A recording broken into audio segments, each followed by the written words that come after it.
All right, welcome back, everyone. We continue right here with the Nightly Sports Call, 412-575-2600. I think I'm going to have a problem here listening to callers, though. That's going to be a problem I have.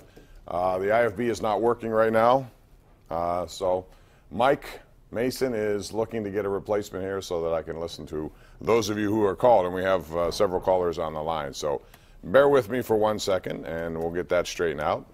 In the meantime, we're talking, of course, about a lot of different stuff, including the Penguins. Yesterday's Pitt game, by the way, at Heinz Field, which was really disgusting to watch from a program point of view. I expected more from Pitt in this game, given what they had ahead of them, and it just did not happen. They got pushed around, especially in that fourth quarter, where the yardages were significantly in favor of North Carolina. Hang on as I do this. Why don't you just do it, Mike? I'm not going to fool any punches here. You come into the picture and get it done. This is what happens when you're on the fly here trying to get something. All right, I don't know if, let me just check this thing out. Well, I'll try. I'm going to go to the lines and see if this works. So hopefully, Bert, you can hear me. Bert in Bell Vernon. What's up, Bert? Hi, Bob. How you doing? Okay, I can barely hear you, but I can hear you, so that's good news. What's going on? Okay, great. Yeah, my call is about the Steelers defense. Okay. I'm glad to see their improvement, but I'm concerned that they're not playing enough man-to-man. Count me among the people that they're not playing any man-to-man. Count me among the people that think they should play man-to-man before they see New England at home this year or in the playoffs, or because they're not the Troy Polamalu-led defense. They're not a seasoned defense. A veteran defense has been playing together for years. They need that experience before they run up against Tom Brady, and if they don't have it, well, I think you know, it's funny, Bert, you said that. I think the best part that I've seen about the Steelers' defense is the growth in their secondary. Joe Hayden has brought a lot for that.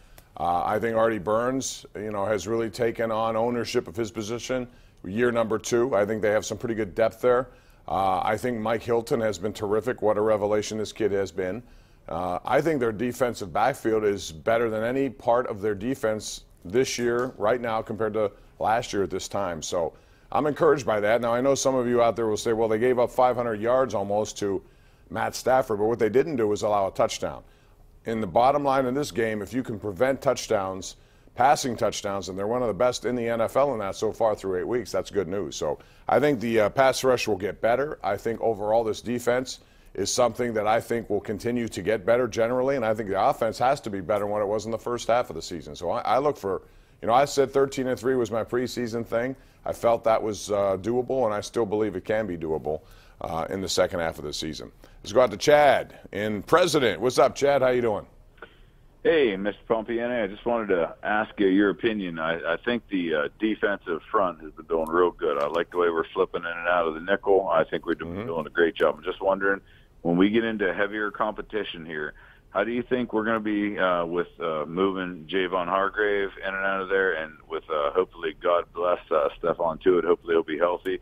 Do you think we'll be able to handle these big offensive fronts that we're going to face here in the postseason here? Yeah, I do. I think their defensive line is as good as any in the NFL. I think Hargrave is really developing. He's taking on 2 people at once. He's opening lanes for other people. I think Cam Hayward, when healthy, and he is, one of the best in the game. He already has 4 sacks this season. I think Stephon Tuitt, you saw what he did in the first 2 plays of the Cleveland game. Then he got injured, and he's been out a lot here the last couple of weeks, but he told us today that he will be back today in Indianapolis. So I think, and then you add Tyson Alualu in there as depth. This is a guy who's a former #1 pick, unlike some of the depth issues they've had before. So I think it's a tremendous thing to watch this team develop from that point of view. I think their defense is good enough in a Super Bowl caliber kind of way. I really do. And I think it'll get better. John in Banksville. Hey, John, how you doing? Good. How are you? All right. What's up?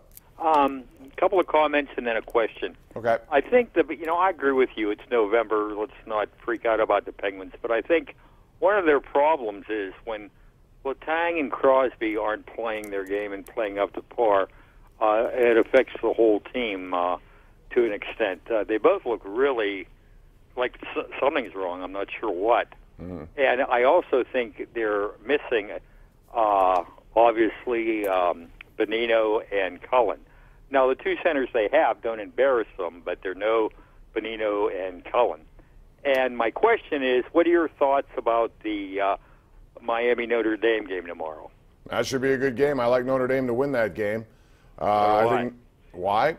I just think, so do I. Oh, I'm sorry.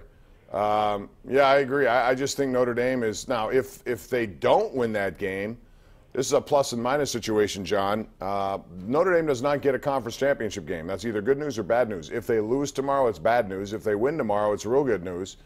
And I don't like that part of this whole equation because I think everyone else is banging around in the conference championship games. So you could lose at the end of the year. That doesn't necessarily define you as a team that should not be in the top four. Yet Notre Dame can escape that altogether. They play some good road games. They play a schedule that's not bad, of course, but I do think they're a pretty good team, and I like the run game totally. So I'm going to go that way, John. Thank you very much. Let's go to the lines, and we will go to line 3. Brad in Duncansville. Hey, Brad. Hi, Bob. How are you guys? All right. What's up? I want to give you my Steelers score for this weekend against the Colts. 34-17 Steelers. All right. And my friend plays for the Colts. He's Luke Rose from Hollidaysburg. Okay. Anything else? And my Penguin comment is, I think the Penguins need to start getting back to their game and scoring on the power play. What do you think? Well, I mean, their power play has been good all season long, and tonight it wasn't. It was 0 for 4. So I'll give them a pass on that. Their 5-on-5 has been bad.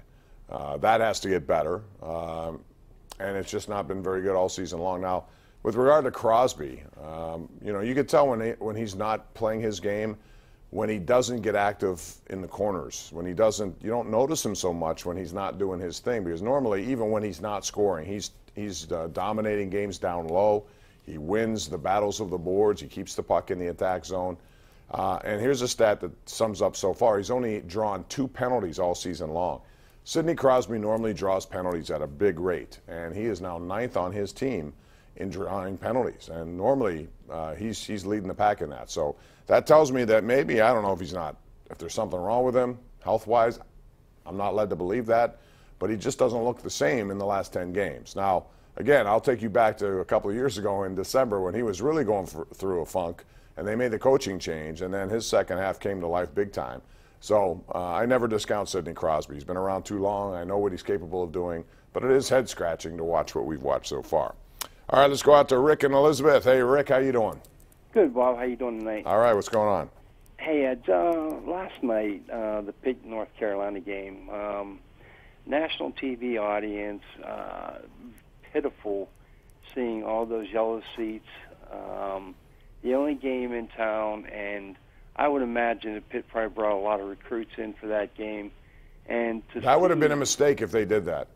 Oh, it sure would have, because I got to believe a team with only 1 win and Pitt not able to handle them, this is really going to set them back in recruiting, I think, a few years at least.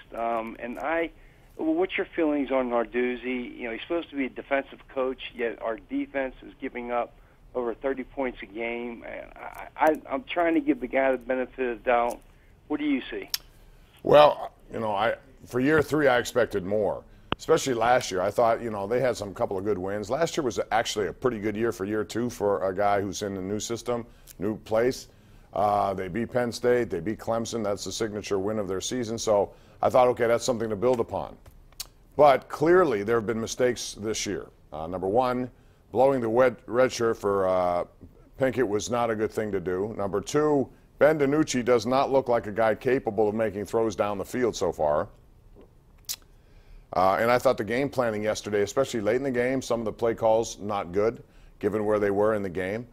And the thing with them now is how do you sell that to people watching nationally when you see so many empty seats? It led to Heather Lyke talking about tarping the stadium. They would have been good to tarp their performance last night more than anything else. But as far as Narduzzi, to me, it's 5 years. That's what he signed for. I'm always in favor of that for a coach. I think you have to give him time, at least through 1 recruiting cycle. But quite frankly, at this point, I'm up in the air on him now. I thought he was good for the job when he first came here, and after last year too. But this year, this was a step back. As much as last year was a step forward, this was a step back. We got to take a break. Stan and John coming up next, right here live on Pittsburgh CW.